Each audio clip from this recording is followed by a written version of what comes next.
The 12th chapter of Bhagavad Gita can be divided into 4 subsections.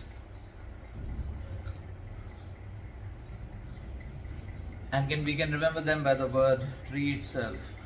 Tree. The first subsection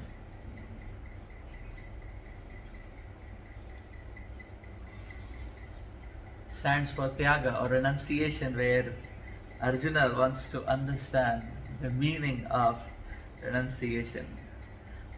That's text 1 to 9. From 10 to 16, the Lord is describing about the rungs of the yoga ladder.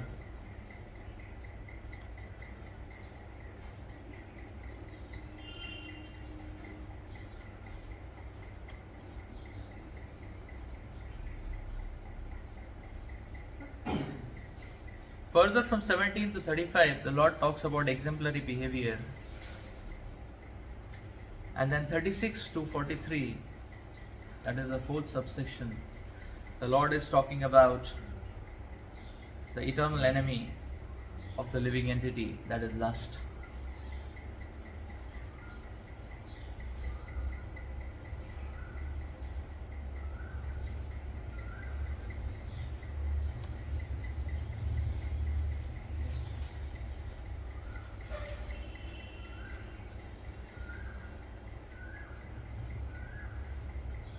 With that, let's dive into texts 1 to 9 today. Karma Yoga.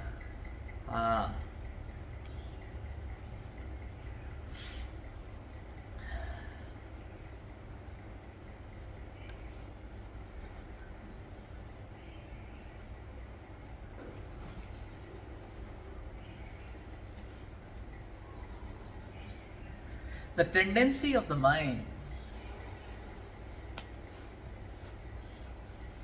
is always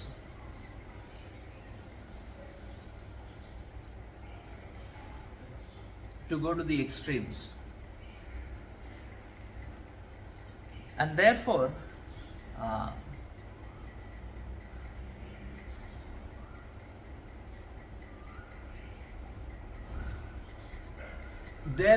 the idea, or therefore the aspect of balancing or spiritualizing material engagements is quite intricate and difficult to install. So full materialism is understandable. Full materialism, that's understandable. Everyone can understand what is called as full on 100% pure uncontaminated materialism. Full animalism, understandable.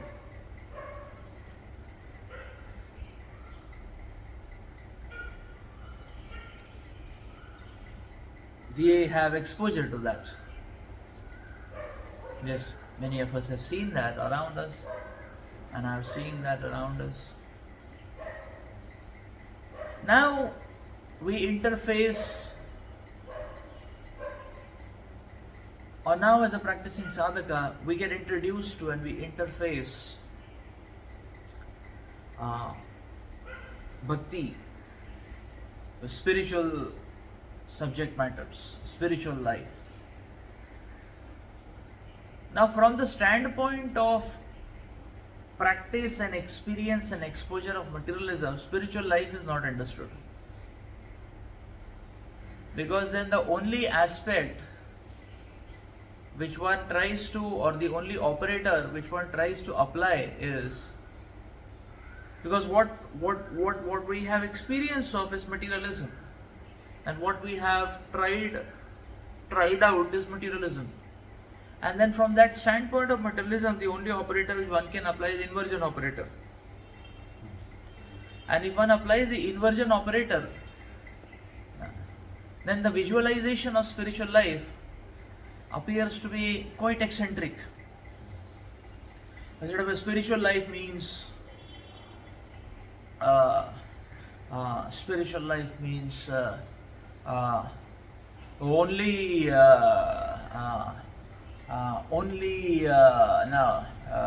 Only Krishna, Krishna Prem, Radha Prem, Gaur Prem, that is what it appears to be sometimes. The person thinks only I will just go to Vrindavan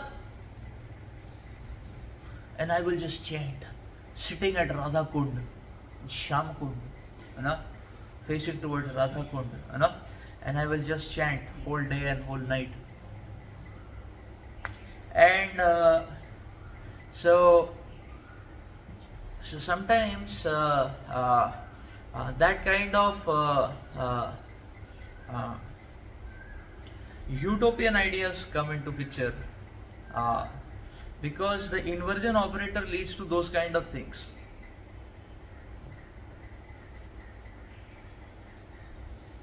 So what happens with the inversion operator is that the basically the false ego remains the same. So therefore we have idea that okay, material world means I need to excel, I need to prove myself, I need to smash everybody, and I need to establish myself as an irrevocable or invincible at an invincible tire, no comparison, no competition, everyone saluting. Yes. So this is the kind of mindset in material life. An inversion operator, the mindset remains the same. That is why it goes to the other extreme. So one thinks, okay, I will become such a devotee,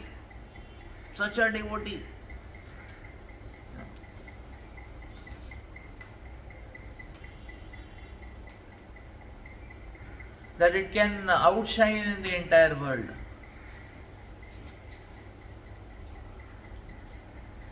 So basically the idea is that whatever I undertake, that should be superlative. If I undertake material life, then I want to be at the top of the world. If I undertake spiritual life, that has to be superlative also.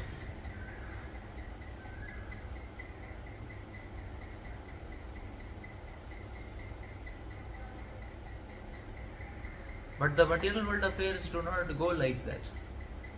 So therefore the situation becomes very precarious for if a sadhaka is clinging on to such a mentality. Why? Because then the feeling comes that okay, why people are not able to understand my glories?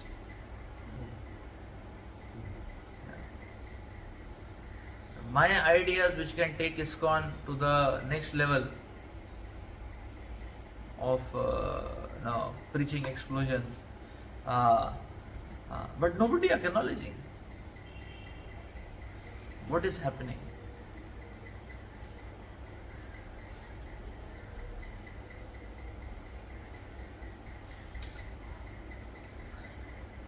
So this is the kind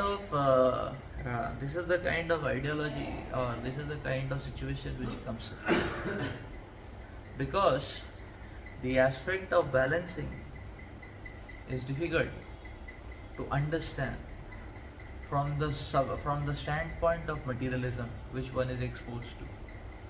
So one understands full take in, one understands full give up. And this is the situation which Arjuna is presenting to the Supreme Lord. This is the exact situation which Arjuna is presenting to the Supreme Lord. And this is what this section is concerned about, or this section is focused about.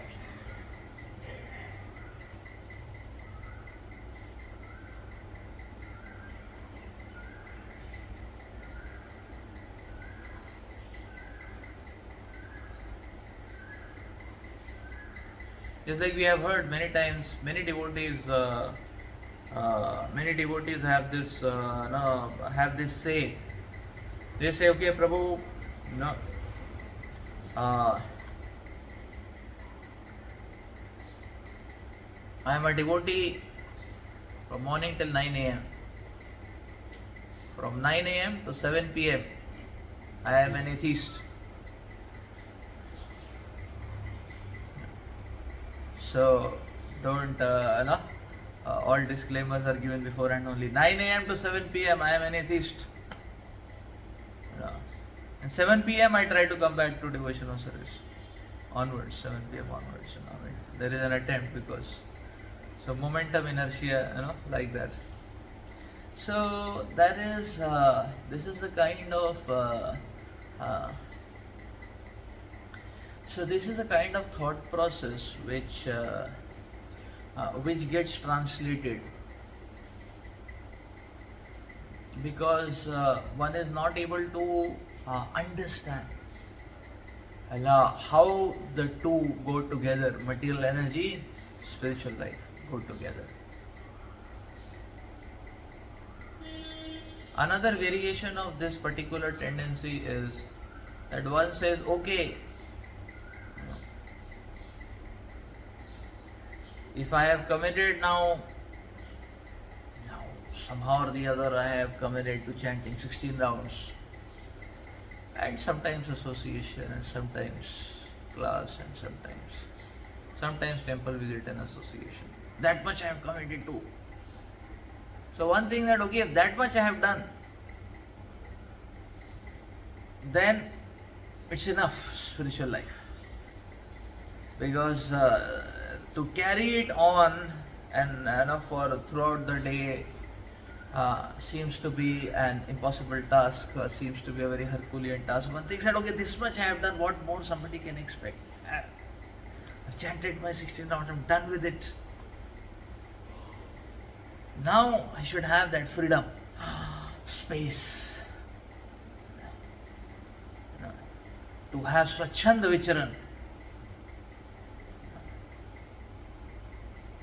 on the grounds of materialism.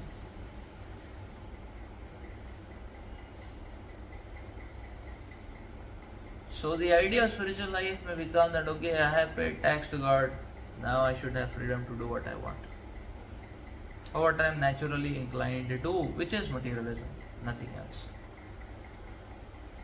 So the idea of the two going together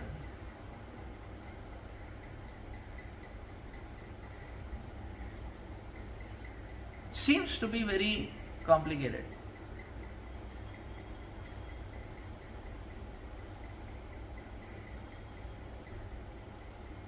And therefore, the first principle to understand in this section is that we cannot understand the dynamics of spiritual life from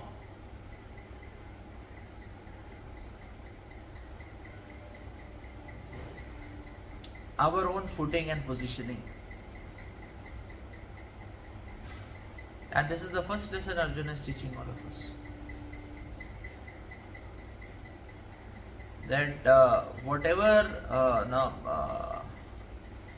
operators we apply on our own positioning and any kind of inferencing is not going to work out.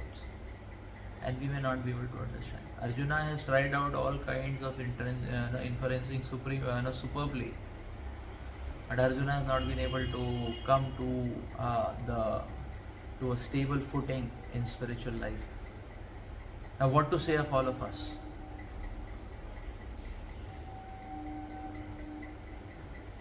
And therefore, the idea of spiritual intensity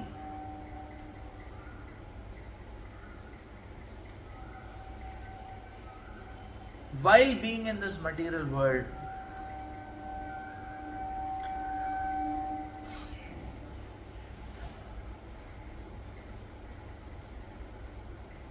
remains a puzzle from one's own individual endeavors.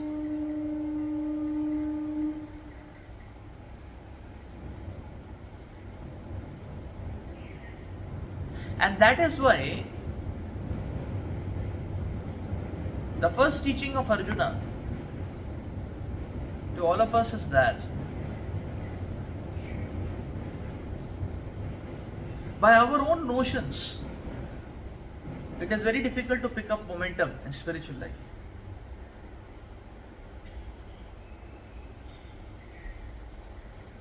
Either one lands up in PDS,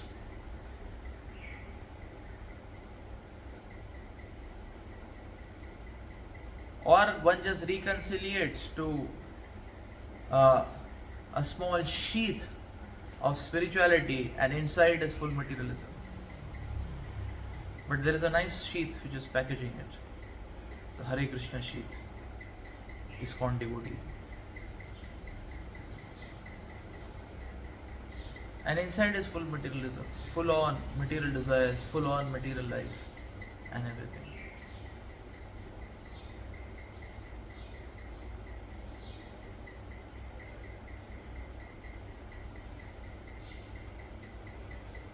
So therefore one has to approach a spiritual master. One has to hear.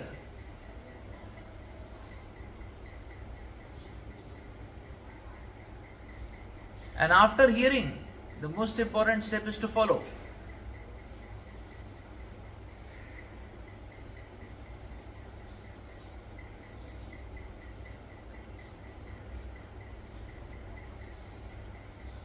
The most important thing is to follow.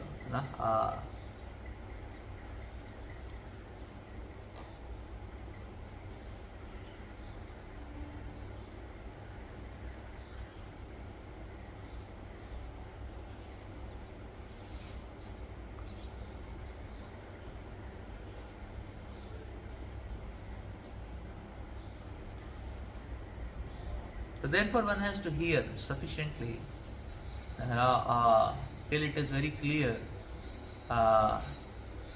what is called as spiritual life, what is called as dedication. And then one has to apply that in one's life.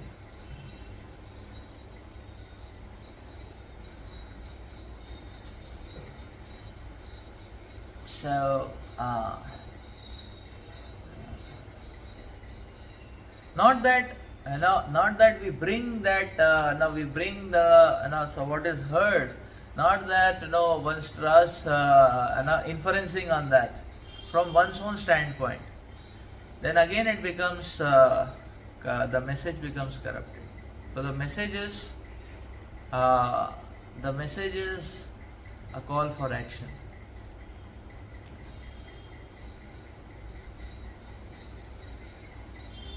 But simply interpretation of the message again corrupts the message, and one remains at the same place still.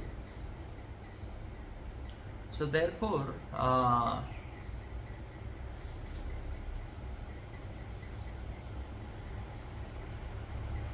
this section is quite interesting, where Arjuna is teaching us that yes, from our own standpoint, we cannot understand how to balance material life and spiritual life, or how there can be material walk and spiritual talk. Walk on the material ground, but a destination towards Krishna.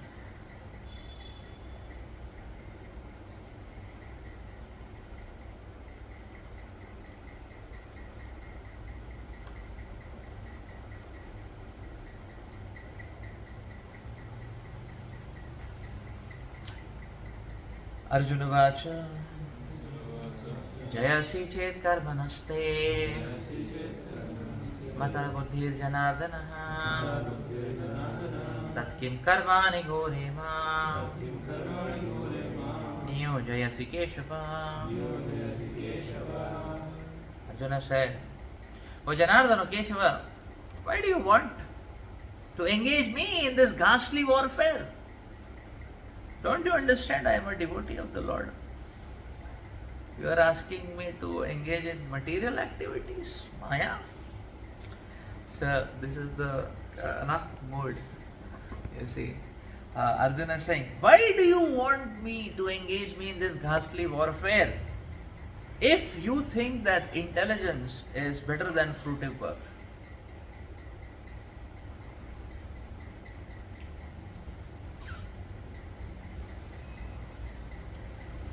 The Supreme Personality of Godhead, Shri Krishna, has very elaborately described the constitution of the soul in the previous chapter with a view to delivering his intimate friend Arjuna from the ocean of material grief. And the path of realization has been recommended, that is Buddhi over Krishna consciousness. Sometimes Krishna consciousness is misunderstood to be inertia, And one with such a misunderstanding often withdraws to a secluded place to become fully Krishna Krishna conscious by chanting the holy names of Sri Krishna.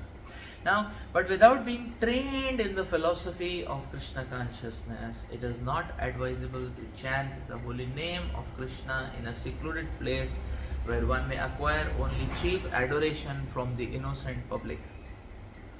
Arjuna also thought of Krishna consciousness or Buddhi Yoga or intelligence in spiritual advancement of knowledge as something like retiring from active life and from the practice of penance and austerity at a secluded place. In other words, he wanted to skillfully avoid the fighting by using Krishna consciousness as an excuse. But as a sincere student, Arjuna placed the matter before his master and questioned Krishna as to his best course of action. In answer, the Lord elaborately explained Karma Yoga, or work in Krishna consciousness, in the third chapter.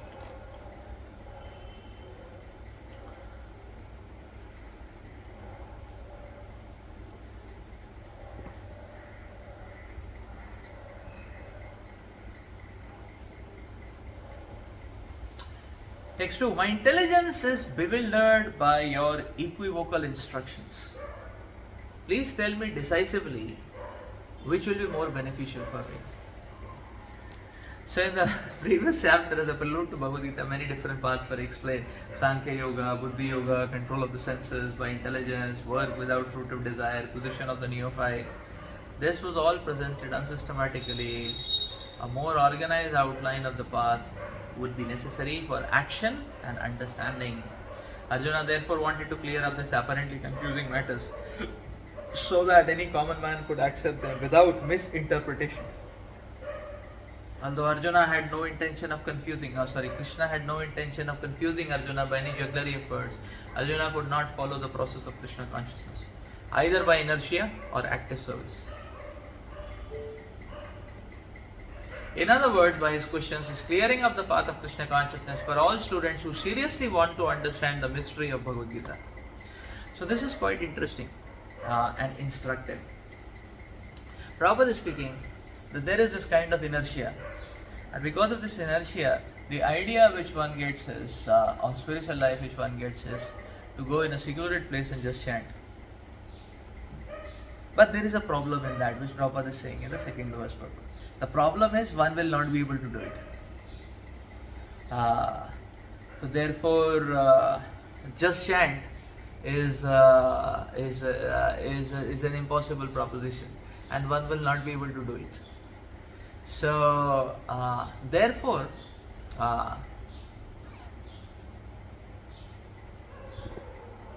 there is confusion.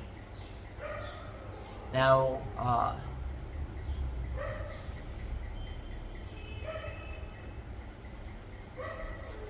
so therefore we can understand that, you see, interpretation leads to confusion always. When the instructions of the Shastras and the Acharyas are given to us, so we hear about it, and if we start interpreting it, it leads to confusion and haziness. Because, see, Arjuna is saying, okay, the Lord, you have given equivocal instructions, and therefore there is confusion. Actually, the Lord was very clear in the second chapter also. Because the Lord is telling, okay, you rise to the platform of the spirit soul, and therefore Vivasatmika Buddhi. The Lord is very clear in second chapter. Because you see, second chapter, 20 verses, the Lord is talking about that you will leave the material plane and you ascend to the spiritual plane.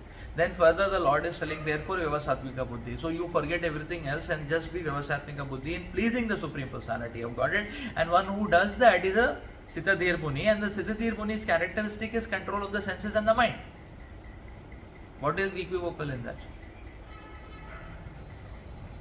It is clear in one sense, quite clear what the Lord is telling.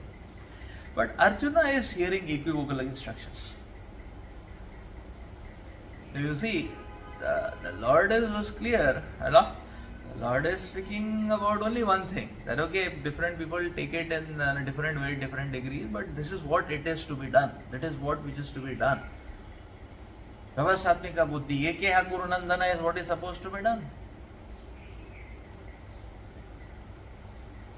the pleasure of the Supreme Lord. And one should be focused. And one who does that is a stable person. He is the Gharimuni, and to do that, control the mind and senses. And this is where the Lord is concluding. So, the Lord has given only one line of instruction, but Arjuna is hearing equivocal instruction. So, one line is coming from the Lord. Where is the other line coming from? So, Arjuna is hearing two lectures, not one lecture. That is why he is confused. That is why he is confused. Right? One lecture the Lord is giving. Who is giving the second lecture? Who is giving the second lecture? Yes, Arjuna's mind is giving the second lecture. So Arjuna, that is why he is confused. Because there are these two equivocal instructions which are coming. That means equivocal, Arjuna is prioritizing the mind at par with the Lord's instructions. That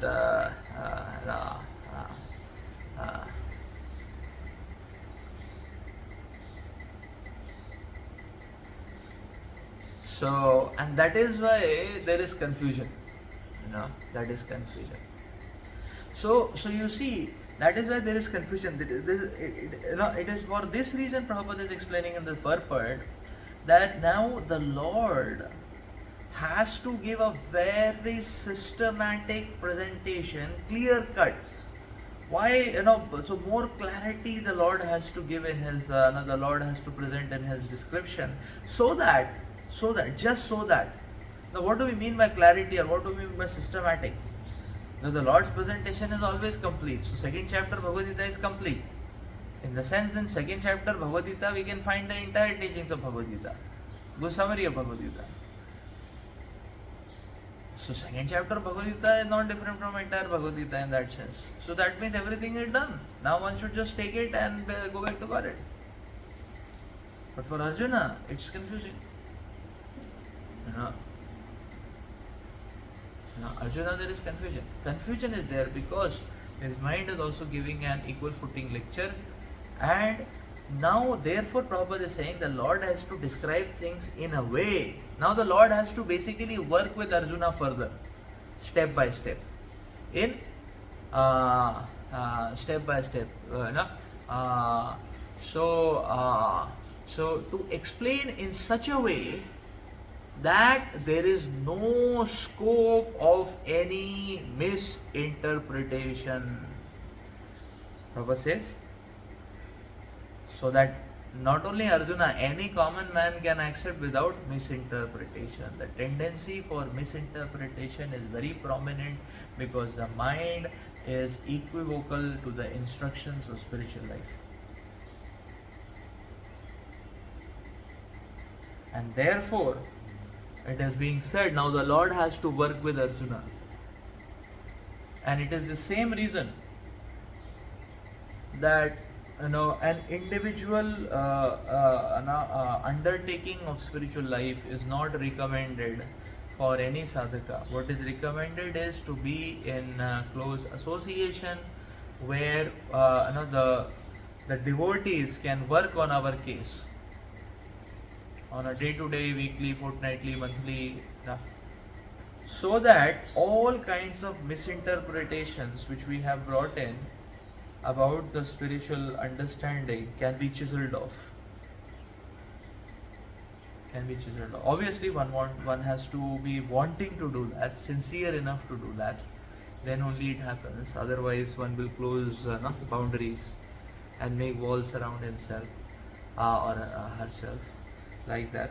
So, but considering the aspect that even a sincere sadhaka requires this association, so that all kinds of these misinterpretation, the tendency for misinterpretation, all the misinterpretations can be chiseled off, so that there is clarity. Then only there can be clarity. And this is what the Lord is talking about.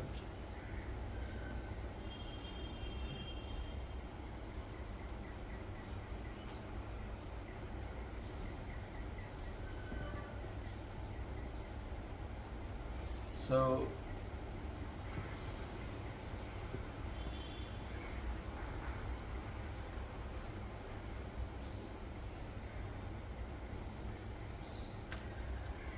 The so therefore Arjuna's question is very pertinent. Now, by the way, Arjuna is in a state of bewilderment and confusion. The reason is because Arjuna is sincere. Arjuna has given weightage to the Lord's instructions. Mind is speaking at the loudspeaker, but Arjuna at least tried to increase the weightage of the Lord's instruction, and that's why he's thoroughly confused, because he's hearing this way a lot, and he started hearing the Lord's way also. So he's confused now what to do, and that is why he's taking shelter of the Lord. That's why Prabhupada is also highlighting the fact that Arjuna is a very sincere student, and as a sincere student, he is taking shelter. So, in the case of a common man or a common sadhaka, in that case, there is a great risk that one may not find any confusion. One may just materialize all spiritual instructions. We are supposed to spiritualize all material undertakings, but owing to the material momentum, one may just materialize all spiritual instructions. Like that.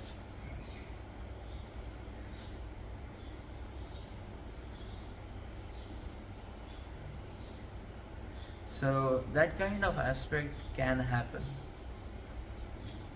That kind of aspect can happen. One can try to materialize all spiritual instructions.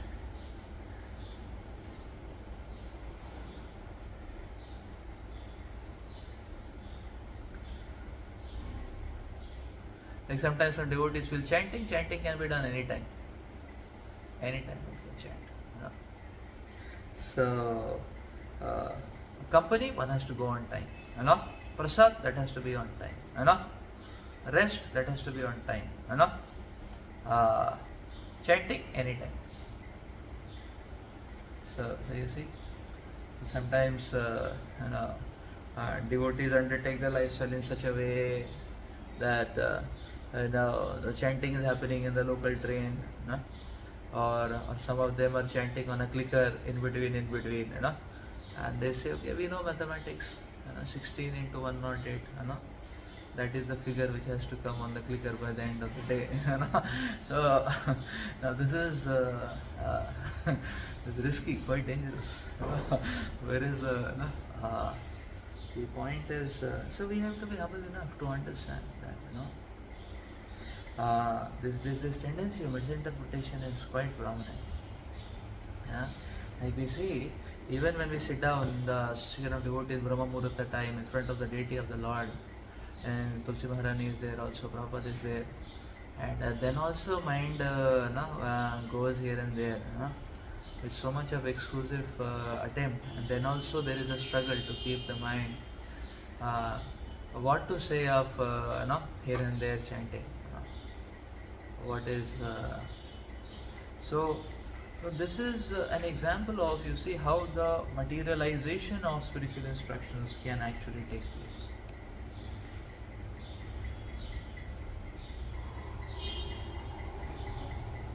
Yes. Question.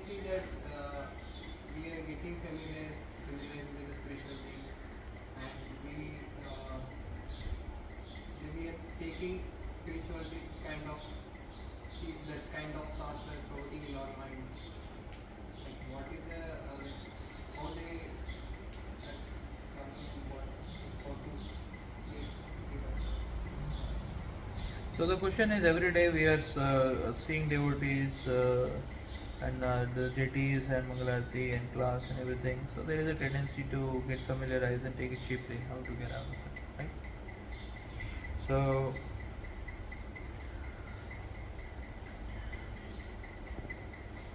you see, material familiarization only happens when we have a material outlook.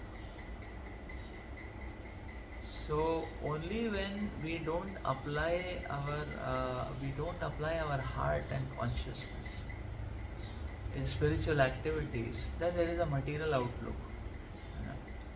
It is a material drive, on the spiritual terrain. Only then we will have this material familiarization, and it is only material familiarization which leads to seeing things deeply. So if one is seeing things from a spiritual perspective, there is no material familiarization. So there is no material familiarization. One wants more and more.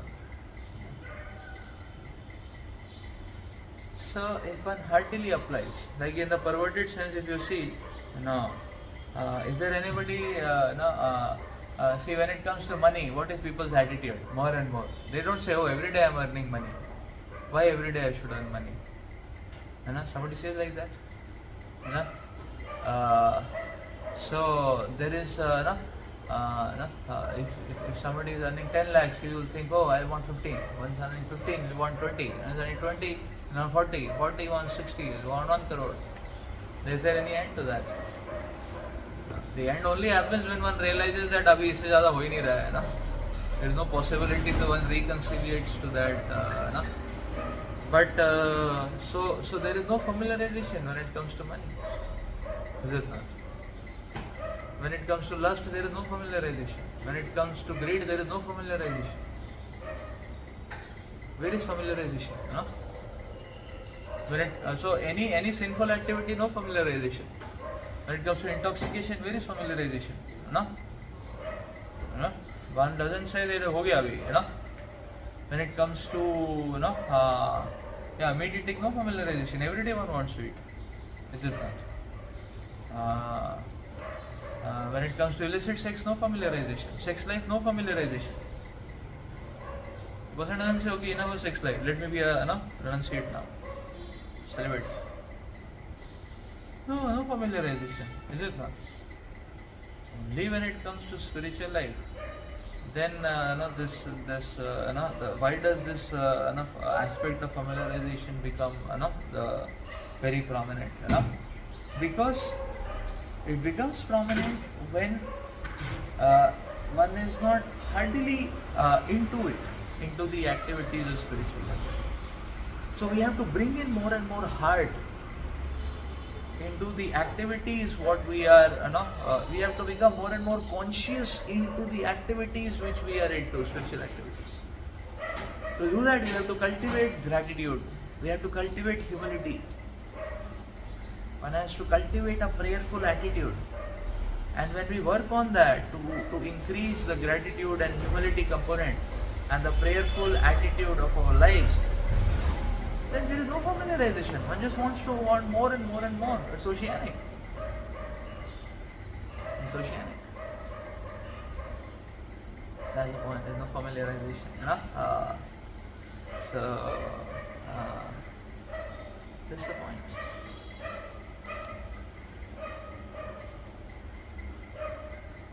So the Lord starts speaking now. Sri Bhagavan Vacha Lokesmen Vivida Nishtha Pura Prokta Mayanaga Jnana Yogena Sankhyanam Karma Yogena Yoginam. The Supreme Personality of God said, oh sinless Arjuna, I have already explained that there are two classes of men who try to realize the self. Some are inclined to understand it by empirical philosophical speculation and others by devotional service.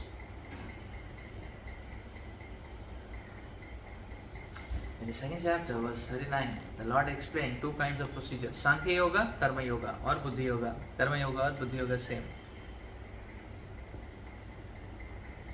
In this verse, the Lord explains the same more clearly. Sankhya Yoga, analytical study of nature, of spirit and matter, is a subject matter for persons who are inclined to speculate and understand things by experimental knowledge and philosophy.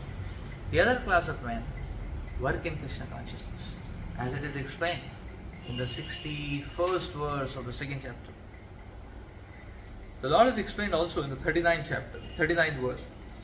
that by working by the principles of Krishna consciousness, Buddhi Yoga, one can be relieved from the bonds of action. Furthermore, there is no flaw in the process. The same principle is more clearly explained in 61st verse. Buddhi Yoga is to depend entirely on the Supreme, or more specifically on Krishna, and in this way all the senses can be brought under control. Therefore, both the yogas are interdependent as religion and philosophy. Religion without philosophy is sentiment, or sometimes fanaticism. And philosophy without religion is mental speculation. The ultimate goal is Krishna, because the philosophers, who are also sincerely searching after the absolute truth, come in the end to Krishna consciousness. This is also stated in Bhagavad Gita. The whole process is to understand the real position of the self in relation to the super soul. So indirect process is philosophical speculation by which gradually one comes to the point of Krishna consciousness. Gradually one may come to the point of Krishna consciousness. Not that one comes, may come. The other process is directly connecting everything with Krishna in Krishna consciousness. Of these two, the path of Krishna consciousness is better because it doesn't depend on purifying the senses by a philosophical process. Krishna consciousness is itself the purifying process, and by the direct method of devotional service, it is simultaneously easy and sublime.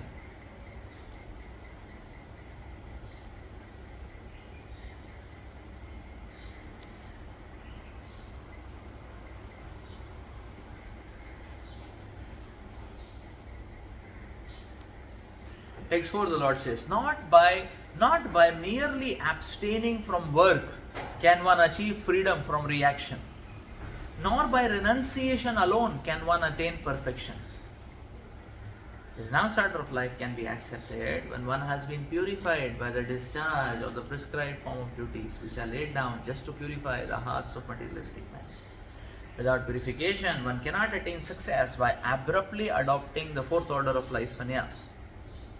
According to the empiric philosophers, simply by adopting sannyas or retiring from fruitive activities, one at once becomes as good as Narayan. This is the empiric philosophers. But Lord Krishna does not approve this principle. Without purification of heart, sannyas is simply a disturbance to the social order. On the other hand, if someone takes to the transcendental service of the Lord, even without discharging his prescribed duties, whatever he may be able to advance in the cause is accepted by the Lord. That is Buddhi Yoga. Swalpam api asya dharmasya trayate mahato bhaya. Even a slight performance of such a principle enables one to overcome great difficulties.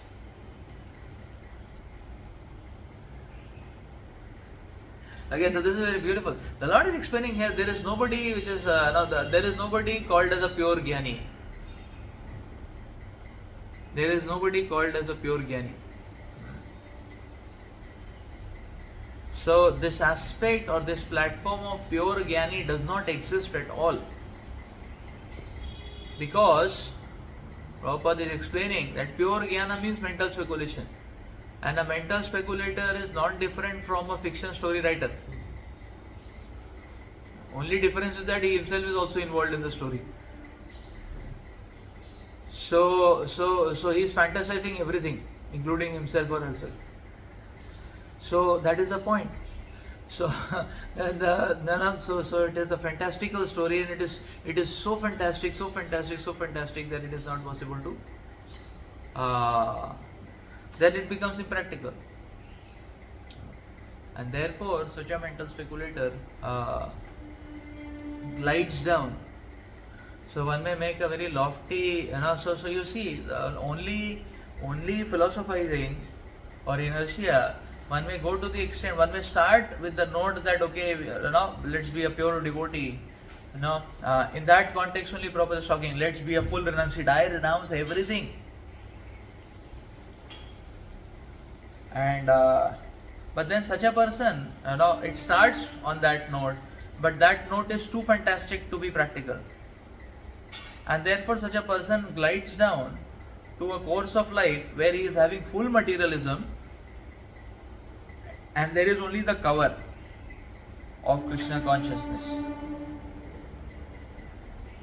Because the mental speculative tendencies have become so expert that one can prove anything.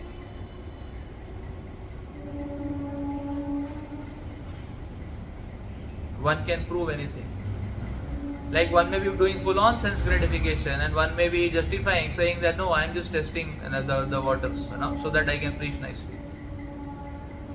Or I am just giving a demonstration that how one can be in Maya and not in Maya. Means surrounded by Maya and not in Maya. So those kind of bogus logic, lot of bogus reasoning, and that kind of thing starts. So that kind of thing starts because there is no practical devotional service. There is no practical devotional service. There is no practical engagement.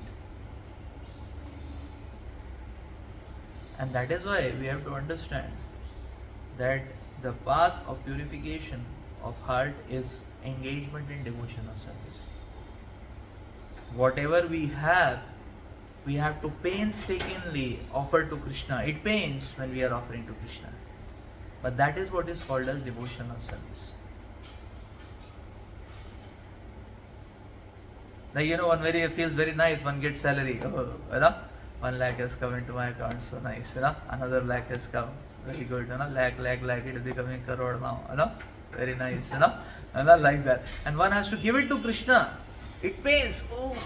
I am giving myself a part of myself to Krishna. My identity is getting sacrificed. My identity is getting diminished. Like that. If I, so that is the point. One says, okay, my identity is getting sacrificed and all that. But painstakingly, whatever one has to offer to Krishna. Sometimes devotees say, don't donate everything to Krishna. This is a new version, which I have heard. They say, don't donate everything to Krishna. Why? Because you may not be acknowledged nicely. Don't donate everything to ISKCON. Keep it with you. In your will you can write that after your death it can go to ISKCON. Yeah. This is a new. So you see, when there is a lack of practical engagement, then a lot of hypothesizing and a lot of fantastic theories can come up. They say, no, don't give everything to Krishna. You may not be acknowledged. But in your will you can write down that whatever you own, after your death will go to Krishna, ISKCON. So what does this mean? This means that while you are alive, you do sense gratification and then it will go to Krishna. Faida kya hai? Because of not having a serious practice, one will glide down to some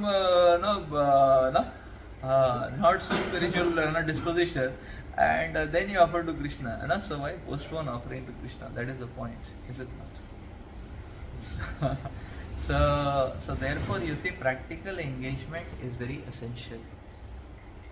And that is why you see the Lord is speaking about sannyas. So basically this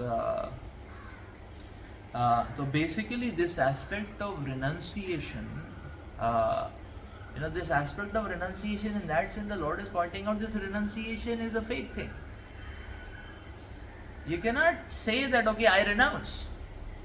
It doesn't work like that. That stage cannot be abruptly, it's not like a dress that we can wear. And that's what the Lord is explaining. Renunciation or sannyas is not a dress which one can wear and say. If it is taken as a dress, then that will create disturbance in the society. The Lord is saying that. So sannyas is a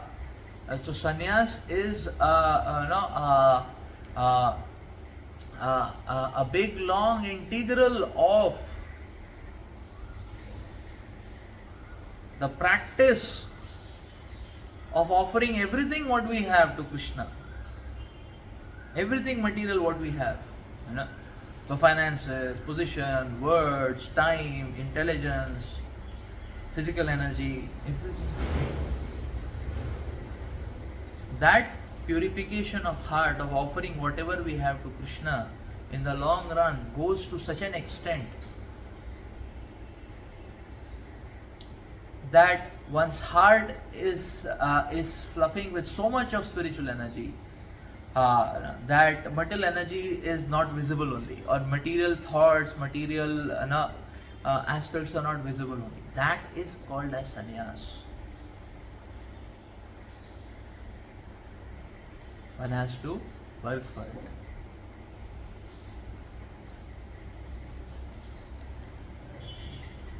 One has to work for it. That position, that stature cannot be just assumed. So therefore, as an ISKCON devotee, sometimes as a materialist, one aims to be, or one has ambition to be the CEO of a company. Sometimes when one comes to ISKCON, one aspires to be a sannyasi, GBC, So that kind of aspiration is not at all healthy. It is the same material motivation in a spiritual setting. So practical devotional service is what one has to undertake. That yes, if I don't serve Krishna practically, physically,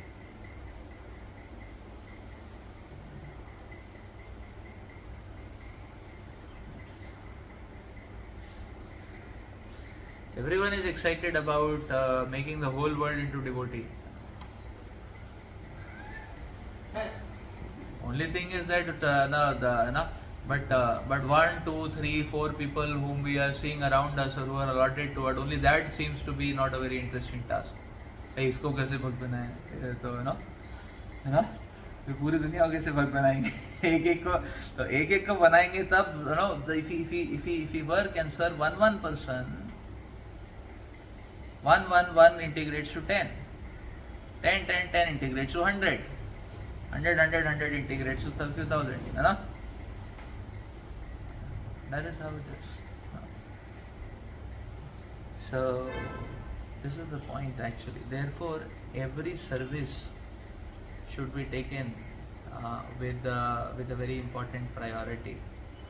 By merely abstaining from work, or by merely trying to give up all kinds of work in the name of saying that I am spiritual, one cannot attain perfection, the Lord is saying.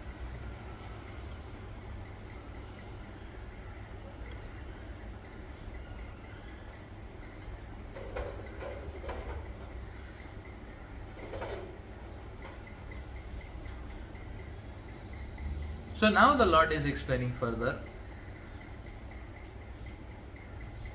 Everyone is forced to act helplessly according to the qualities he has acquired from the modes of material nature. Therefore, no one can refrain from doing something, even from a moment.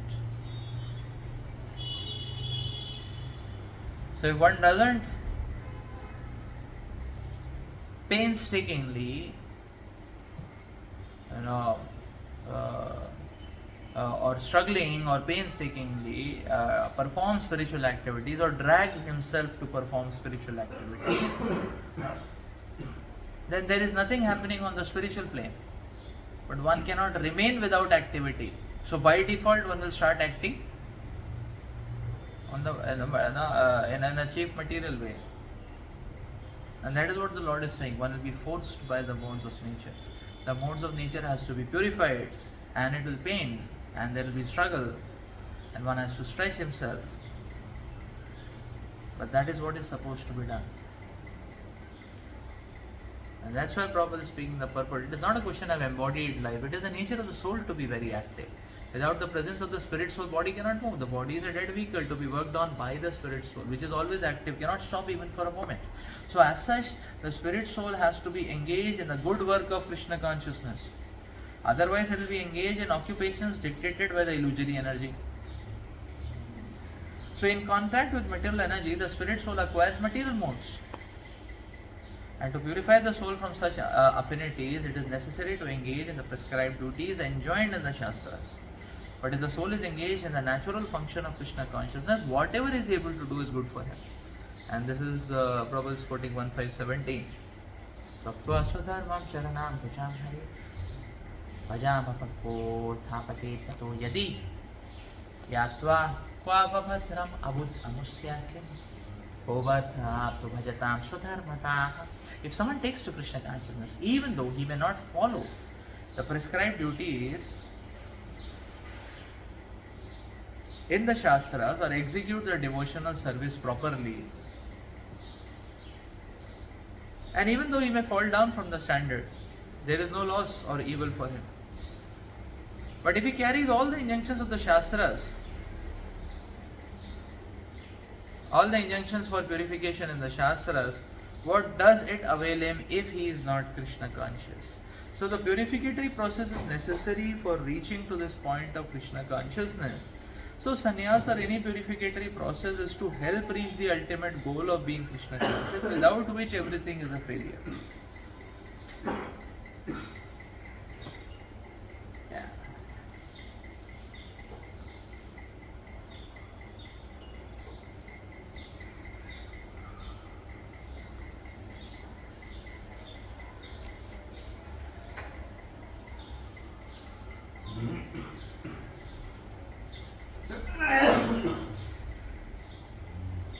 Yes.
Yes.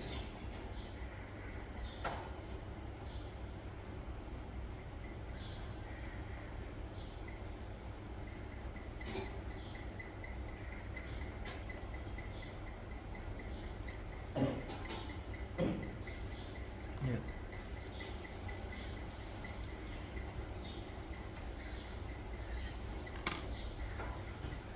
Yes.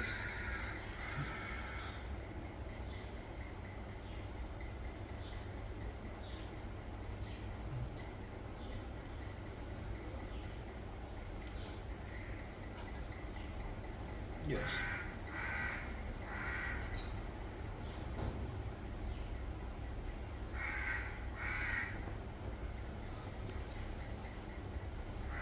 Yes.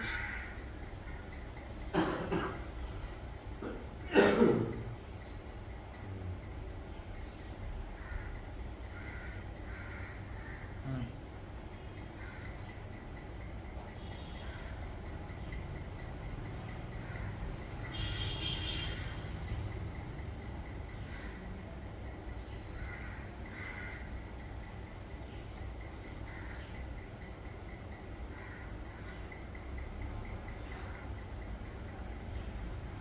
Okay, so the question is that what is the difference between prescribed duty, renunciation, and transcendental service? So somewhere the Lord is saying prescribed duty, but if one does prescribed duty, it's an indirect path, but that leads to purification. But then there is transcendental service, and where is renunciation, and when is the renunciation? What is the renunciation? Yes. So that is the question. That prescribed duty, renunciation, transcendental service. What it is? The first point to understand is here what is being spoken as prescribed duty. Prescribed duty does not mean our job life, our household life. That is not prescribed duty. that is just a very small fraction of what is prescribed to us. The prescribed duty is uh, the practical duties of serving Krishna. That is prescribed duty. So, like, what is prescribed duty? Every day, 4 o'clock attending morning program. That is prescribed duty. Chanting minimum 16 rounds. That is prescribed duty. Mangalarti. That is prescribed duty. Hearing Bhagavatam, prescribed duty. Every day 1 hour reading Prabhupada book. That is prescribed duty. Every day distributing Prabhupada books. That is prescribed duty. Every building one full temple for the Lord. That is prescribed duty. So one temple is complete, build another temple for the Lord. That is prescribed duty. So this is prescribed duty. In that it is also said, take care of your health, take prasad. You can sleep 6 hours. That is also said. If one is a grahastha, one can take care of one's wife and children, take them along also, train them also. That is prescribed duty. So, but in general, the common misnomer is as soon as the prescribed comes, one thing, prescribed duty means, okay, I am student, I am professional, I have to work, I have to, no, the prescribed duty is the whole package. Is the whole package. And therefore, prescribed duty and transcendental service, there is not much difference between the two. No.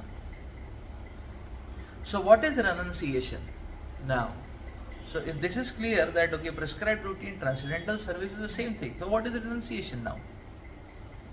What is renunciation now?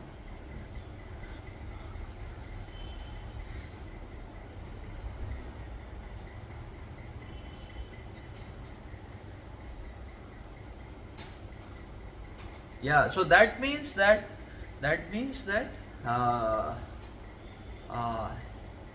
someone takes to the transcendental service of the Lord. That means one is taken to the service in the namesake. No, so one is not actually, so that means, suppose if one is becoming a sannyasi, so one feels that, okay, I am sannyasi, I will only initiate people and I will only give classes where 1,000, 2,000 people come. Then he is not doing the prescribed duty. Prescribed duty is to, prescribed duty is everything. Prescribed duty means distributing books also. Prescribed duty means cleaning the temple hall also, worshipping the deity also. So, namesake transcendental service is what Prabhupada means.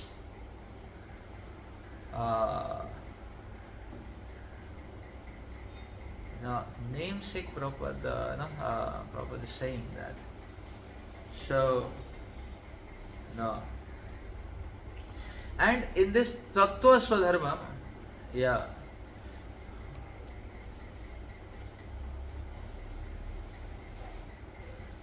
correct. So what Prabhupada is saying is, now what is the import of, what is this Tattva Swadharma, why this Tattva Swadharma is inserted here? This Tattva Swadharma is saying that, okay, if somebody jumps and he is not qualified to jump, but he jumps, and therefore he is not able to hold on, so now the point is, one is not able to hold on the intense spiritual life, and therefore one falls down. There is no loss. This is the verse actually, Tattva Swadharmam Charanam Bhajamhare. Now what is the import of this verse? This verse is, in this verse the Lord is explaining. So for see, this is a very hope-giving verse. The Lord is giving hope here, that okay, even if you commit a mistake, I am there to help you. But don't just take my help for granted. Yourself also you have to endeavor. This is the whole message of the Lord. The Lord is saying, I am there to help you. So if you jump towards spiritual activities, but then you are not able to, but then one is not able to hold to that position and one falls down. There is no loss, the Lord is saying. So the point to note is that why the person falls down? The person falls down because he is not executing the instructions, the person fails to execute the instructions which are given in the Shastras. So the Lord is saying, okay, so that is whose mistake? That mistake is of the practitioner. But the Lord is saying, even if you commit that mistake, still, because you tried to make an attempt and then because there was an attempt and then there was a mistake, there was a fallacy because of which fall down happened. Whose fallacy? The practitioner's fallacy. The activities of devotional service are perfect and complete. And if one simply accepts it, then there is no question of fall down. Accepting means execute it. Like many Srila Prabhupada disciples in very early age of their lives, they just gave up all their material undertakings, career and everything and all that. And they just took the career to the career of serving and pleasing Srila Prabhupada, the mission. And they and 5-6 decades have passed, and then they have led a glorious life because they have been very active in spiritual undertakings. So fall down or problem only happens when one is not active in spiritual undertaking. That is the point. That is the point. That is the point.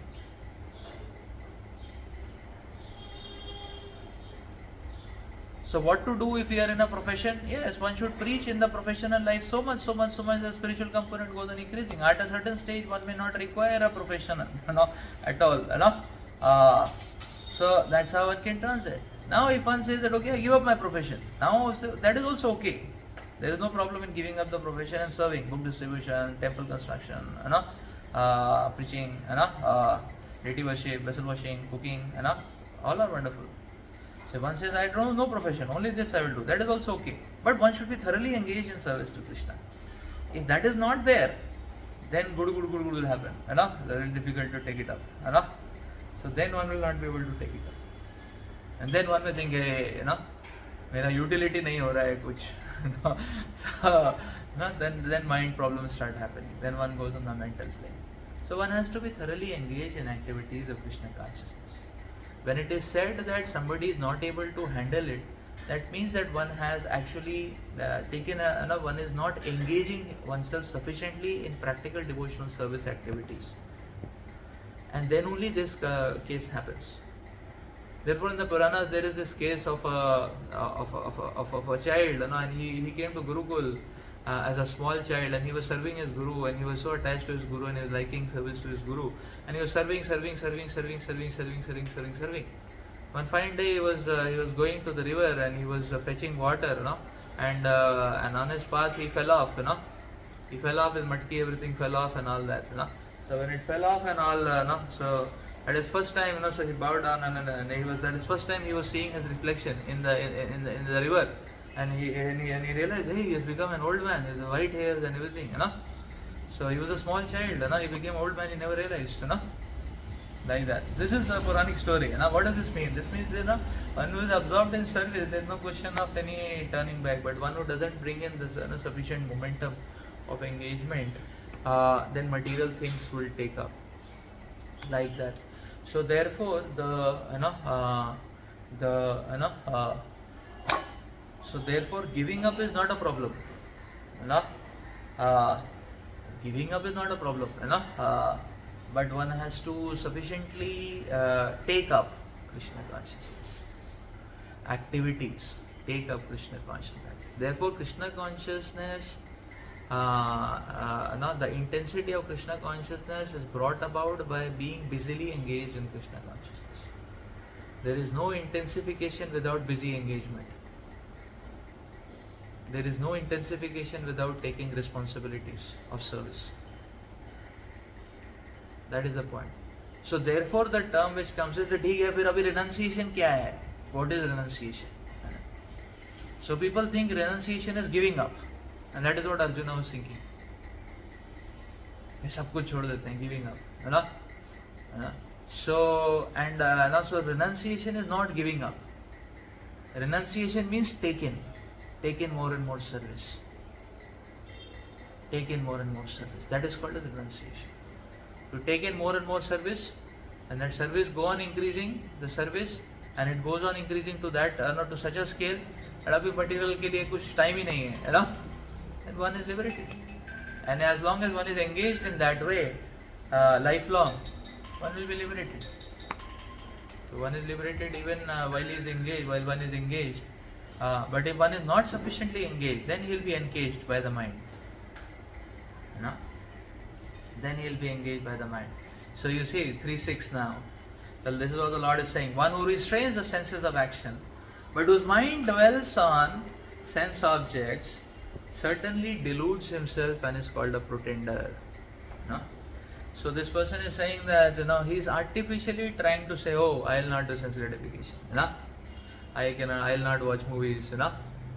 But then he is being very morose, this poor fellow. Oh, I cannot even watch movies. Oh, I cannot even watch cricket score. Oh, India won the World Cup. I never watched a match also. So he is, such a person is, why mind is dwelling on the sense objects. But why is the mind dwelling on sense objects? This person is not sufficiently engaged. That is the point. Now he says, what to do? I am not a preacher. Okay, one is not a preacher. One can do vessel washing, cooking. One can do serving. One can do deity seva. One can do anything. One can do. But that has to be done sufficiently. How much? Now one says, how much? 2 घंटा सेवा कर दिया नहीं, sufficient नहीं है ना. 24 घंटे जीते हैं, 2 घंटा कैसे सेवा करेंगे? Sufficient नहीं है. It's not sufficient. When we work in the outside company, the outside says, देखो 8 घंटा पहले ज़माने में हुआ करता था जब सरकारी जॉब होता था. अभी क्या है, 10-12 घंटे तो करना होगा ना. 5 दिन पहले ज़माने में हुआ करता था जब सरकारी जॉब्स का कल्चर था. अभी 6-6.5 दिन तो करना होगा ना. 7 दिन नहीं कराएंगे, 6-6.5 दिन कम से कम. तो अभी मटेरियल लाइफ में they expect so much of commitment. Spiritual life में हमको लगता है हफ्ते में 8 घंटा कर दिया तो बहुत है ना. Is it not? No, 8 hours in a week is sufficient. Right? That way. So it's not sufficient actually. So because if there is no sufficient engagement and one is so engagement is important. Engagement is important. So spiritual engagement is important. So whichever platform we are in, we can try to increase our spiritual engagements. When these spiritual engagements increase, then automatically, by Krishna's inspiration and strength, we may want to, a little bit reduce our material engagements and a little more and a little more. And finally, we need to, every one of us should come to that stage when there are no material engagements. So this should be the progressive curve of our life, like that. Now if one says that okay, why should I, if step by step I have to decrease only, why to go in the first place in material territory? Yes, that's fine, and that's what the Lord is telling. There is no loss, provided one is welcome to do that, but one should be thoroughly engaged in spiritual life. If not, then one may fall because the mind is dwelling on sense objects. So the mind has to be dragged towards service. Yes.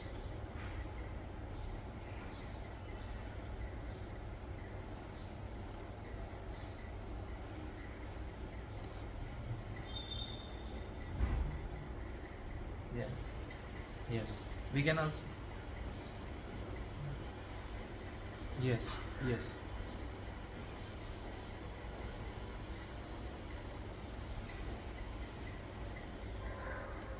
Yes.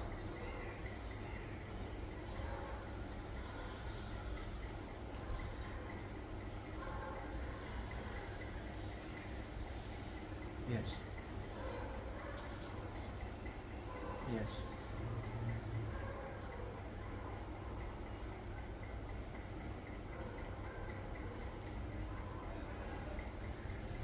Yes.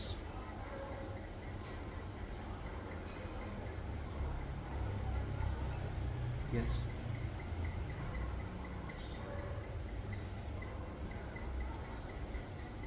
Yes.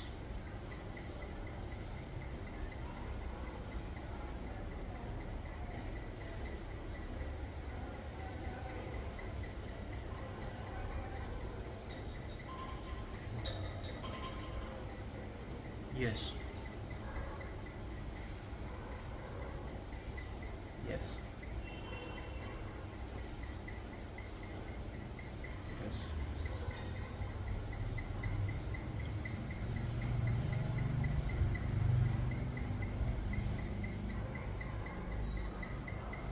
Yes.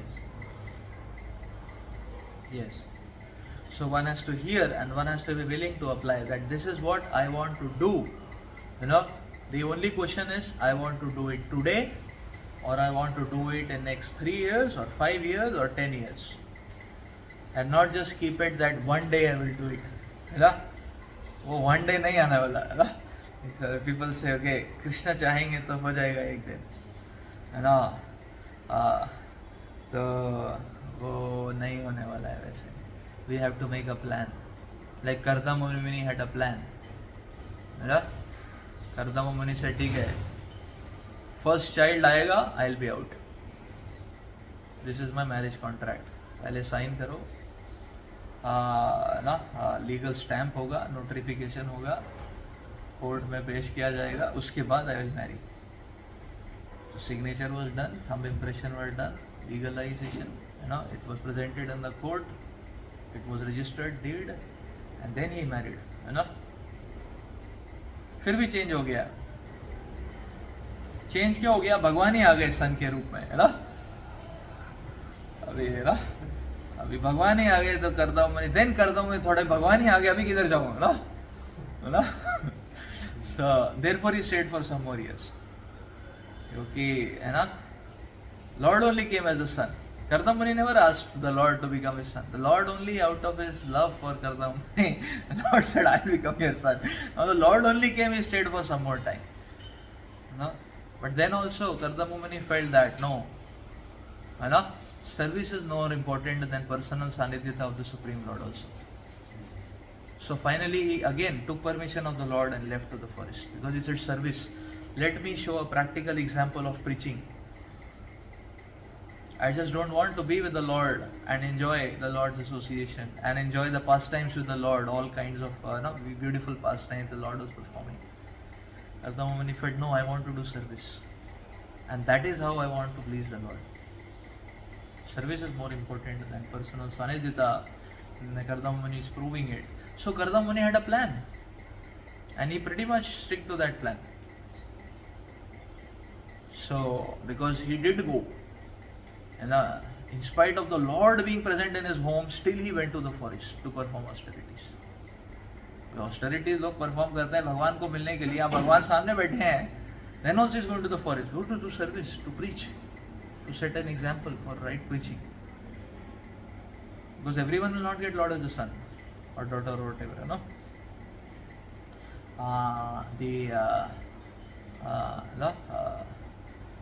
No, so that way, and therefore one has to make a plan. One has to make a plan, you know. So that is why Prabhupada says in 3.7, you see, if a sincere person tries to control the active senses by the mind and begins karma yoga without attachment, he is by far superior. So here Prabhupada is saying, see, instead of becoming a pseudo-transcendentalist for the sake of wanton living and sense enjoyment, it is far better to remain in one's business and execute the purpose of life, which is to get out of the material bondage and enter into the kingdom of the God. The prime Swartha Gati, or the goal of self-interest, is to reach Vishnu. The whole institution of Varnashrama is designed to help us reach that goal. A householder can also reach this destination by regulated service and Krishna consciousness. For self-realization, one can live a controlled life as prescribed in the Shastras. Continue carrying out his business without attachment, and in that way make progress. A sincere person who follows this method is far better situated than a false pretender who adopts show bottle spiritualism to cheat the innocent public. Sincere sweeper in the street is far better than the charlatan meditator who meditates only for the sake of wanton living. So this verse does not mean कि ठीक है घर में ही बैठते हैं तो भक्ति करते हैं एक स्टेप बाय स्टेप आगे बढ़ते हैं तो हो जाएगा है ना. No, this the import is not just that, you know. The import is, you know, so if we are going step by step, progressively, we have made a plan these years to increase my, no, that is also glorious. If one jumps, that is also glorious, you know. Where the problem comes, one has jumped, but one is not sticking on to the maryada of the jump. Then one has become a pretender. अभी क्या हो गया, जैसे है ना, very simple, अभी जैसे है ना वो फास्टिंग का दिन आता है, कौन सा, जन्माष्टमी आता है, मिडनाइट फास्टिंग है ना, पांडव निर्जल एकादशी आता है ना, नेक्स्ट सनराइज है ना, फास्टिंग टिल नेक्स्ट सनराइज है ना। तो अभी क्या करना है ऐसे दिन में, what to do in such a day है ना। So the main thing is one should be thoroughly engaged in seva on that day, reading, hearing, chanting, preaching, serving है ना। अब there are multiple tracks to achieve that state of service. एक है कि 3 time प्रसाद खा के है ना, प्रसाद खा रहे हैं 20-20 मिनट्स, 1 घंटा प्रसाद में लगाया, बाकी 14 hours service, that is also glorious. Somebody feels नहीं नहीं एक ही बार खाते हैं है ना, एंड ओनली 20 मिनट्स खाएंगे, बाकी टाइम सेवा करेंगे 15.75 hours, that is also glorious. Somebody feels नहीं, केवल पानी पी के चला लेंगे, सेवा करेंगे, 64 राउंड चैंटिंग करेंगे, 4 घंटा डेली सेवा, डेली बैकअप करेंगे है ना। समबडी थिंग्स नहीं 32 राउंड चैंटिंग करेंगे, 10 घंटा किचन में सेवा करेंगे, ग्लोरियस। एंड समवन फील्स नहीं, कुछ नहीं खाएंगे, सोचने का ही नहीं, पूरा सेवा के बारे में सोचने का, that is also glorious. But now somebody decides कि कुछ नहीं खाएंगे, but 1 PM good starts happening है ना, बस थिंकिंग है अभी टाइम कैसे पास करना है ना, चलो सो जाता हूँ, 3-4 घंटे सो जाता हूँ, शाम हो जाएगा है ना। तो है ना, अभी शाम हो गया, 6 बज गया है ना, पर्सन इज है ना, है ना, और पर्सन को लगता है चलो मैं क्या करता हूँ, प्रसाद के पास बैठता हूँ ना, कम से कम देख देख के है ना, इंस्पिरेशन आएगा है ना, खाने का है ना, अभी अभी मिल जाएगा, मुझे मिल जाएगा, सबको मिल रहा है, मुझे मिलेगा है ना, लाइक दैट है ना। या सर्विंग ही कर लेता हूँ, अपना पहले से बजा के रखता हूँ ना, है ना। As soon as 12 बजेगा ना, that 59 hours 0, I'll take it in, na, like that, na. So sometimes, yeah, sometimes I have seen Janmashtami, sometimes 10:30, 11 o'clock, the only devotees make their plate and come into the ashram, है ना, लेंगे 12 बजे, लेकिन है ना बना के रख लेते हैं ना। So 11 to 12 there is meditation on the plate, है ना, 12 बजे अंदर है ना। And sometimes meditation becomes so intense, person thinks अभी almost तो 12 बज ही गए हैं ना, इतना तो कर ही लिया ना, अभी हो गया ना, 11:25 हो गया है ना। So this is called as, this is not very enthusiastic, so one was conscious, bodily conscious, है ना। Ultimately such a person is called as pretender because he is bodily conscious, that is all. Or what did one achieve? One achieved more intensification of bodily consciousness. Normal दिन body का इतना नहीं सोचते, इतने त्योहार के दिन, इतने पवित्र दिन बॉडी के बारे में सोच रहे हैं, शेमफुल सिचुएशन। उससे अच्छा है प्रसाद खाओ, सेवा करो, है ना, वेरी सिंपल, है ना। उससे अच्छा है प्रसाद खाओ, सेवा करो, है ना। Only one has to be little honest in that. One is sitting with prasad, तो देख के जाएंगे, अच्छा खा रहा है ना, अच्छा है ना। One should be honest and humble enough कि ठीक है, this is what I am, है ना, व्हाट कैन बी डन, है ना, like that. So rather than being a pretender, be honest, है ना, कि चलो खा रहा हूँ, है ना, बट सेवा करूँगा मैं, I will utilize the day spiritually, है ना, कि 10-15 मिनट खाने का सोच रहे हैं, खा रहे हैं, है ना, बट उसके अलावा नहीं सोचूंगा मैं, है ना। This is called as sincerity or honesty. So we can take any track. Now in terms of fasting, anything and everything is fine, provided we are thoroughly engaged in service, है ना। But in case of spiritual life, है ना, all of us should come to that stage of fasting from material activities completely, है ना। That is the only difference between this analogy and the spiritual life. So, and that is how we should understand this, है ना।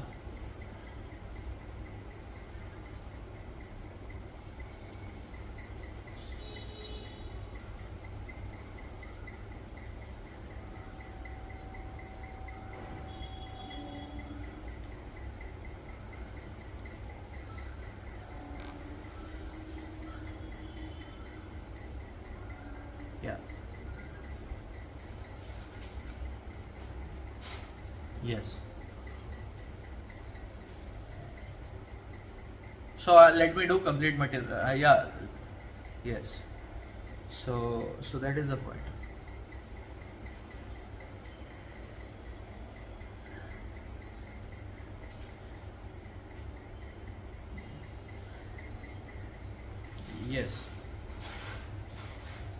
Yes. So therefore, actually, one says, "Nahi, nahi, I just cannot do 24-hour service to Krishna." You know, there's some, so no problem. One can go for work life, but that should be regulated. And in work life also, one can preach. One thing that okay, I'm working in the company. इस company में है ना 5 साल टिक गया, 108 भक्त बना के निकलूंगा, है ना 1008 ना भागवतम सेट, भगवत गीता सेट दे के निकलूंगा 5 साल में, है ना. तो there should be some target, है ना, कि ठीक है मैं घुस गया, है ना, तो बाहर निकलने से पहले, है ना, कुछ तो एक्सपोजन करके जाएंगे, है ना. अंडरस्टैंड वी आर क्रांतिकारी, wherever we go we have to explore, है ना. तभी तो अपना हार्ट एक्सप्लोड होगा. बाहर एक्सप्लोजन करेंगे तब अपना हार्ट एक्सप्लोड होगा. That only our heart will get explode. So that is how it should be. लेकिन ये करने के लिए what is required is guidance. तो इसीलिए in 3:8 again the lord says, इसीलिए perform your prescribed duty because doing so is better than not working. One cannot even maintain one physical body without work. इसका मतलब क्या है कि okay one can choose one track. A job, you know, one wants to do job, household life with job, one wants to work for temple project, one wants to work in the brahmacharya ashram, you know. So one can choose one's track, but in every track one requires guidance. That is called as, so working under guidance is what is called as prescribed duty, and that constant guidance is required. So one should work under constant guidance and not just artificially try to assume a situation where one is not engaged sufficiently in Krishna's service. Everyone has to be sufficiently engaged in Krishna's service, and that quantity of Krishna's service should increase with due course of time.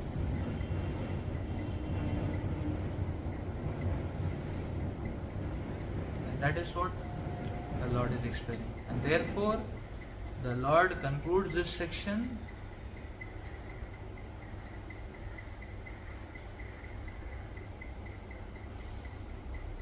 with that, as we know that we should try to beat the mind by austerity such as fasting, sit and chanting. If you engage in service, mind is engaged, but it doesn't feel like mind is beaten. How to understand it? Oh, yeah. So we may not understand it moment to moment, you know, but that understanding will be realized that we will see in due course of time. We will feel more and more inspired to serve more. You know, that means Krishna consciousness working. Our attraction for Krishna will increase. One may want to preach more. So initially one may start by taking one weekly program in a week. But then one may feel that why am I only taking one weekly program? You know? Let me give one more and one more. In that way one will take 7 weekly programs a week. And then one will feel 7 also, why only one in a day? You know? In that way one will take multiple programs, you know, like that. So that is where we understand that yes, the attraction for Krishna is increasing. You know? So the mind starts becoming less prominent in that way. And one will be more inspired. One may be feeling, why only I am doing book marathon only 1 month in a year, and that also I am distributing 100 books. That's all, you know, 100 Mahabhi books max. That's all, you know. Why not will I distribute 100 every month? So that means, you see, that means that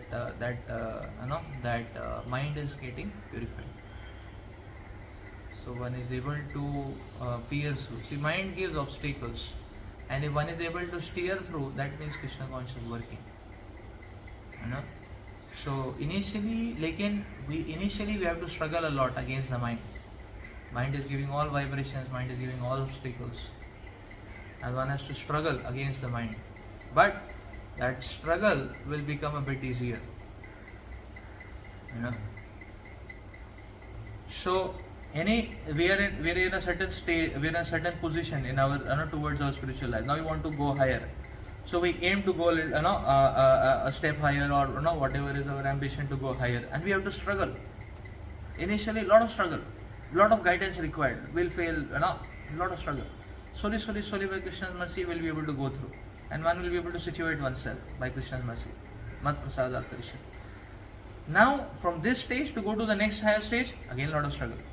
And this is the process of sadhana. So that every stage we target, to every step we take towards Krishna, initially is a struggle. The struggle becomes easy. Initially, one round chanting, very difficult. Like that. Then 16 round chanting, difficult. Then 16 round chanting by before 7 o'clock, difficult. Like that. So it goes on increasing, like that. But it is, yes.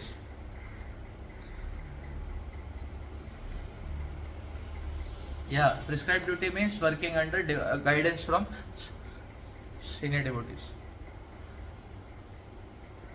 Yes.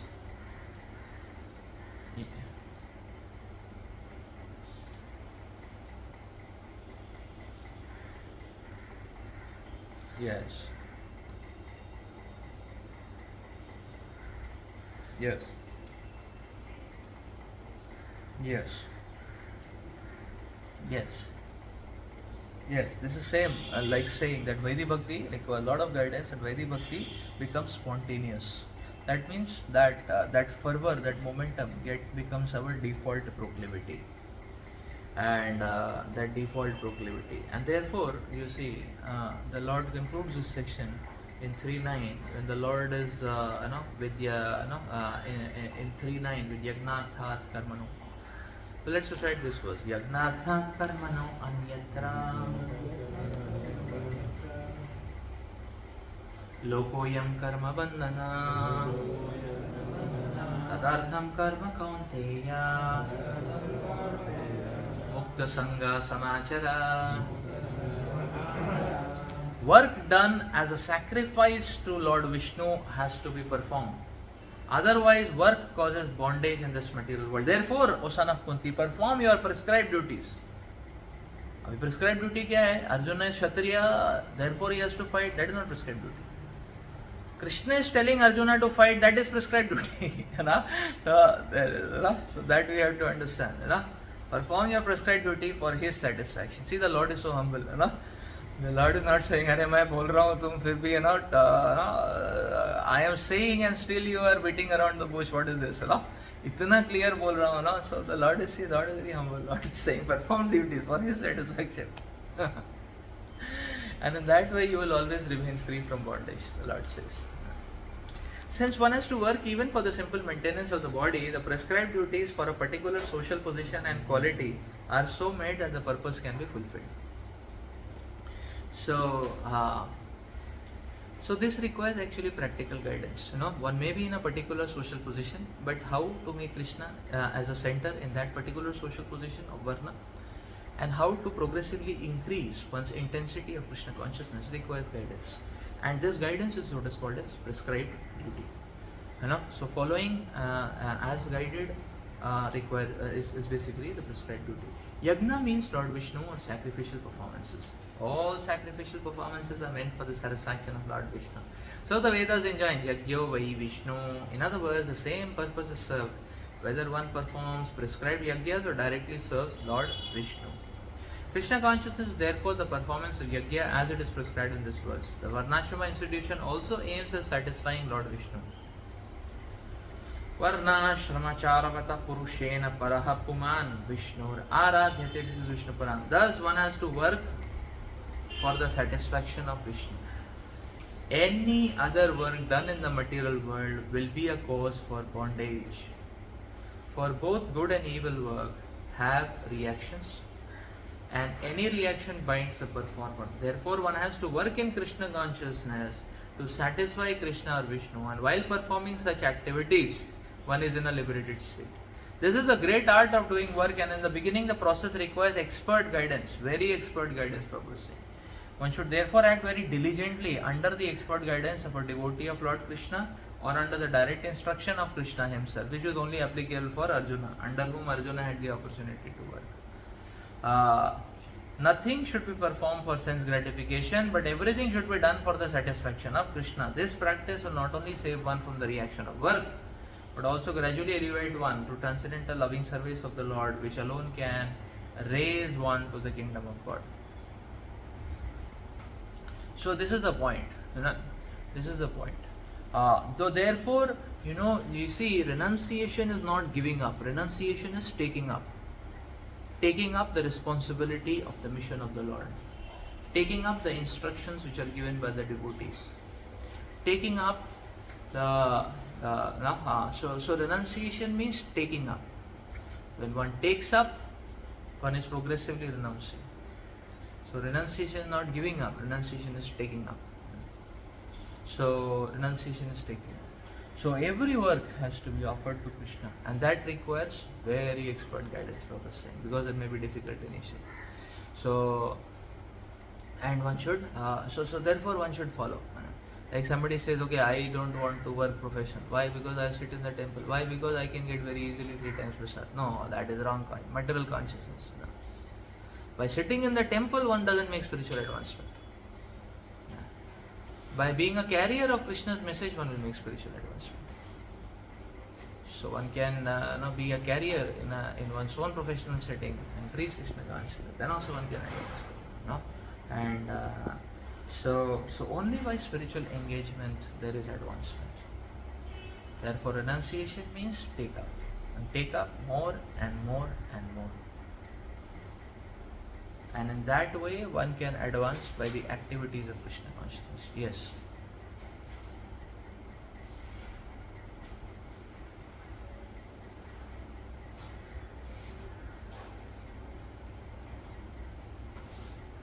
Yes. Correct.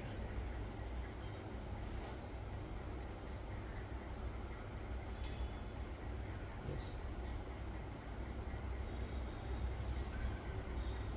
Yes.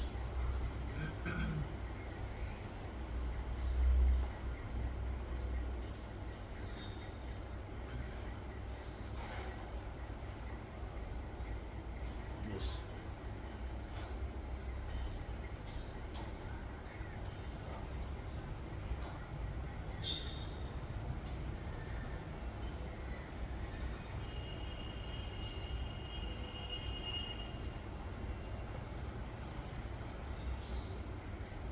Yes. Yes. Yes.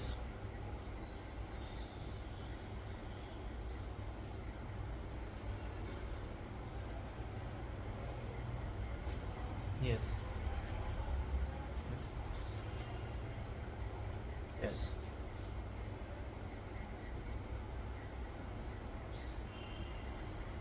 Yes.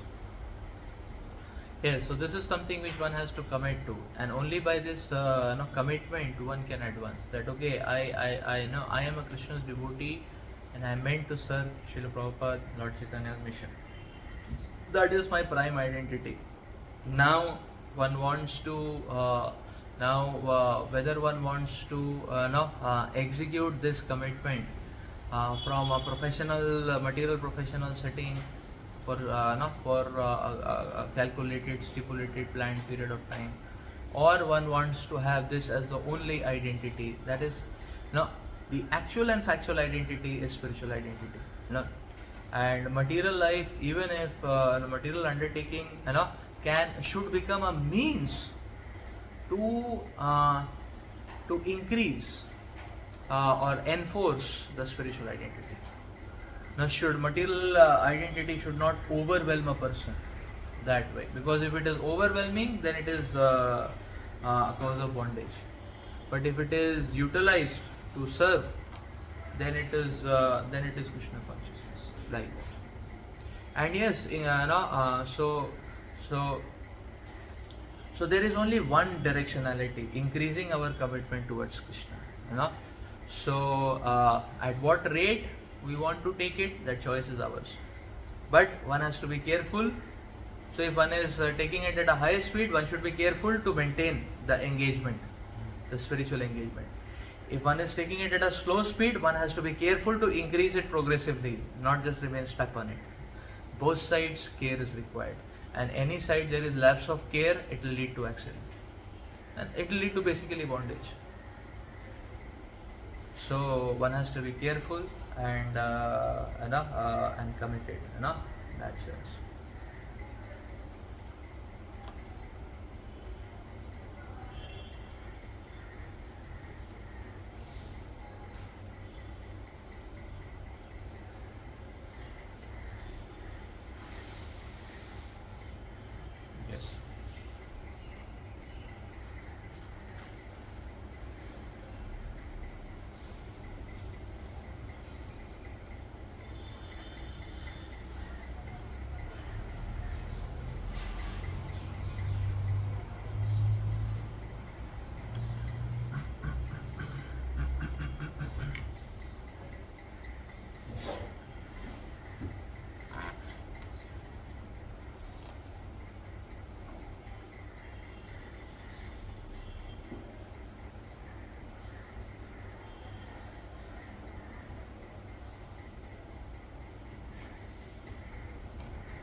Yes, to save ourselves from misapplying or misinterpreting, we have to be in guidance at every phase of our life.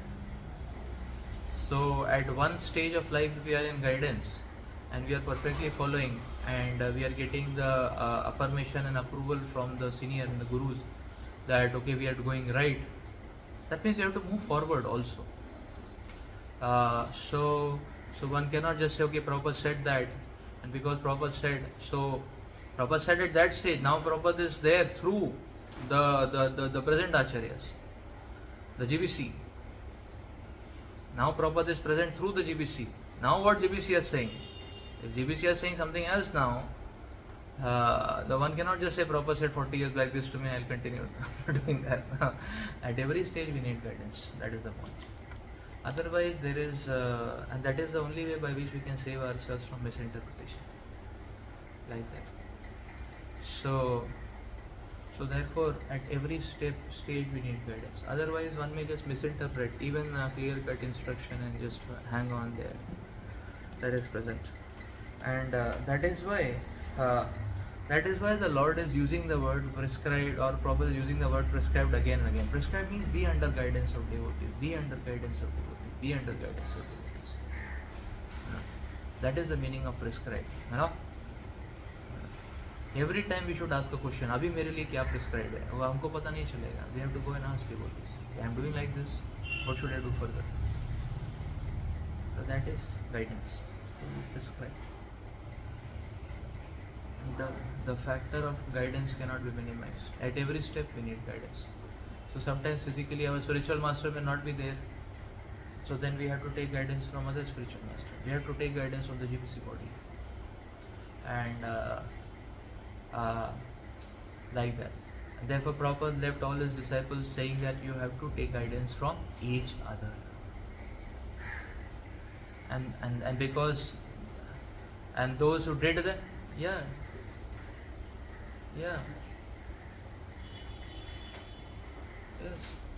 Yes. So we have to take guidance also from our senior God brothers and all the spiritual masters in ISKCON on JBC. So we are in a much more safer situation in that sense, because now there is much more guidance which is available, and therefore one cannot take any situation rather as an excuse to justify one's laziness or craziness. One cannot quote any situation as an excuse. We are much more in a fortunate situation because there is much more guidance which is available now.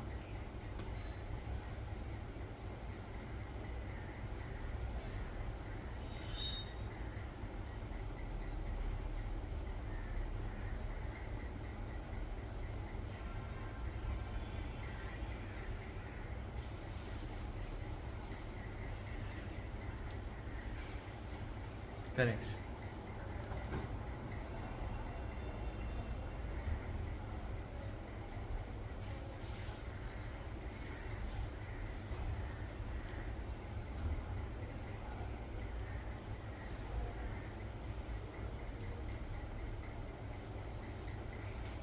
Yes, that is true. So spiritual life is a dynamic process, and one has to dynamically apply it in consultation and guidance. So that is the point. So we need guidance at all stages of our life, at every step of our life, and that is only what will ensure that we are progressing towards Krishna. And otherwise we may glide down towards bondage. So this is the import of renunciation. To take in more and more spiritual activities under guidance, to increase one's commitment and take up more and more responsibilities under guidance. That is renunciation. So we are renouncing the fruitive mentality. When you renounce the fruitive mentality, you are renouncing the false ego platform. So we are renouncing the whimsical mentality. Therefore we are by following the instructions. That is called renunciation. Let's stop here for today.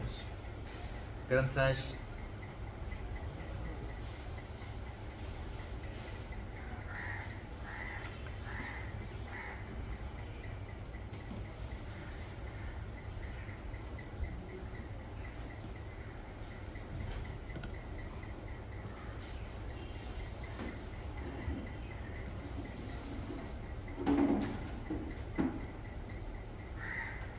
Yes.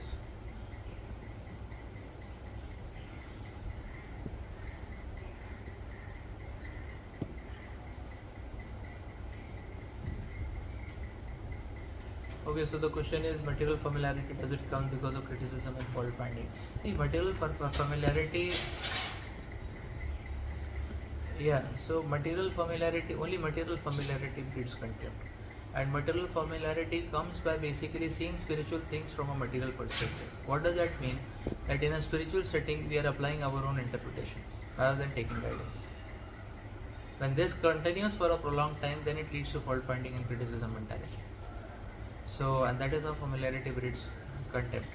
So, it's not that contempt and fault finding causes from material familiarity. Material familiarity leads to fault finding and contempt, because material familiarity means seeing a spiritual setting from a material framework, which means using one's own mental, speculative, interpretation, applying one's own interpretation in a spiritual setting, which means not taking sufficient guidance. Only when we don't take sufficient guidance, there is a scope for misinterpretation. When we misinterpret, we are seeing a spiritual thing from a material framework. And when this goes on for a prolonged period of time, then we develop criticism mentality or fault finding mentality. So,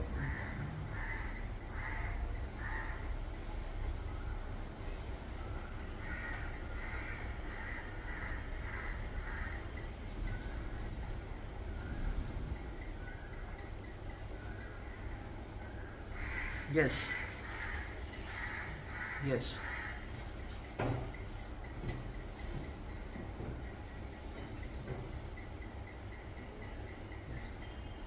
Yes, so yes, this material familiarity very dangerous. So therefore, we have to take guidance.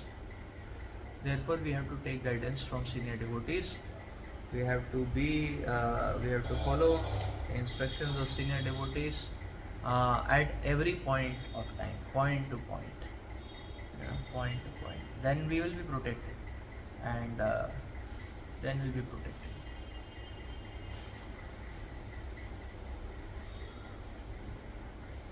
Yes, material familiarity comes when we start giving weightage to ourselves too much. Then we think I am a senior devotee, so कौन मुझे सिखाएगा भक्ति, मुझे सिखाएंगे भक्ति क्या होता है. This is called as, so this is a precursor to fall down. I am a seasoned devotee. I have been with Prabhupada, or I have been with my Guru Maharaj, or I have been, the temple president, or I have been, the whatever, so I know what is bhakti. So when we say I know, then we are bringing our own interpretation.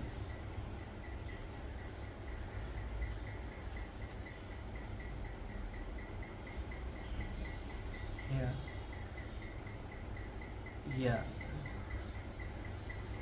Yeah, so this is false ego basically, and we give scope for false ego, then we will misinterpret spiritual things, and that leads to material familiarity, because we are seeing the spiritual things from material eyes, and that will, then what will happen is our false ego will be fed, and only a sheath of spiritual life will remain, and that also will rupture in due course of time because of criticism and fault finding, and one will have a bad fall. That is what happens. Therefore, one should be humble enough to always accept the guidance and instruction of the devotees. Always follow the guidance and instruction of devotees. That is the point.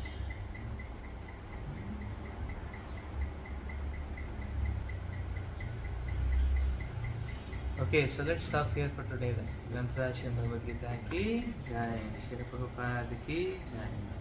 Hare Krishna.